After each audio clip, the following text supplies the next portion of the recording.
Aisha waved her wand, and a little green tubcake appeared in the air. Bobbing up and down, she sent it floating towards the goblin with the feelers. It bumped into the back of his head, and he turned around.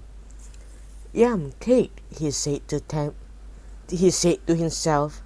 He tried to bite the cake, but it floated away from him. With his mouth wide open, he tried to swim through the air towards it. But every time he got close to it, the cake bobbed away. "Grr," he murmured, kicking his legs like a frog. He chased the cake, getting further and further away from the other goblins. The fairies followed him all the way into the sleeping area. As soon as he was inside, Krusty pressed a button to close the door. The goblin turned and his mouth fell open. "Fairies in space?" he cried. "Leave us alone." "Not until you give back what you have stolen," said Rachel, folding her arms. "Open your rucksack." The goblin opened his bag. There was nothing inside.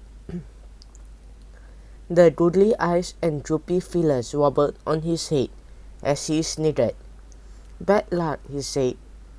"Time for you to fly home," said Aisha. With a swish of her wand, the goblin disappeared. "Let's try again," said Krusty. They flew back to the module where the other goblins were still pressing buttons and giggling. Aisha pointed her wand at the goblin with a fake leg. A green bubble floated from the tip. It popped against the goblin's ear, and he turned around. "Ooh, bubbles," he squawked. Aisha magicked up another bubble and sent it floating past the goblin. He giggled and chased it around the corner to the sleeping area. As he popped it, Aisha placed a bottle of bubble mixture beside one of the bursts. The goblin went to snatch it, and Rachel closed the door. "We will not let you fool the astronauts into thinking you are aliens," said Krusty. "Give us the notebook you took." The goblin unzipped his rucksack. "Nothing," said Aisha. She waved her wand, and the goblin disappeared instantly. "The third goblin must have the notebook," said Rachel. "But the astronauts will finish their meal any moment now," said Aisha. "Time is running out." The lights flickered again as the ferry zoomed back through the corridor. But when they reached the module, the third goblin has vanished. Just then Rachel heard a loud sniff. She peered around the corner, and a goblin floating upside down beside a docking pod. As she watched, a tear left his eye and floated upwards. "What's the matter?" she asked. "Leave me alone," said the goblin in a miserable voice. Aisha and Krusty came around the corner too. "Maybe we can help you if you tell us what is wrong," said Krusty. The goblin wiped his nose on the back of his hand. "I am homesick," he wailed. "We used all the magic Jack Frost gave us to dress up as aliens and turn our rocket into spaceship. Now I cannot find the others, and there is not enough magic to get home."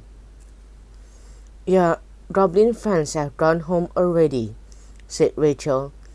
"You can go too. All you have to do is give back the notebook you have got in your bag." "No way," said the goblin.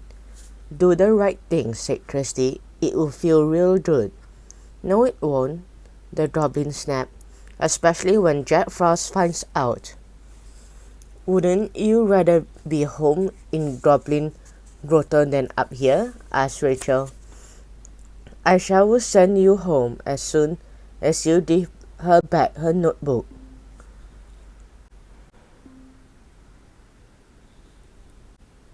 The goblin scowled, but he took the rucksack off his back and unzipped it.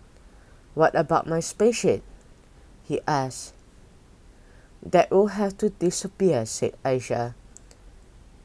It's not very nice to play tricks on humans. Spoil Spot, the goblin huffed. He put a glowing silver notebook from his bag and then hugged it to his chest. I'm not giving it to you, he said. I'm going to stay here and use it to become a famous astronaut. But you don't know how to use it, Aisha exclaimed. It's mine, said the goblin, sticking out his bottom lip.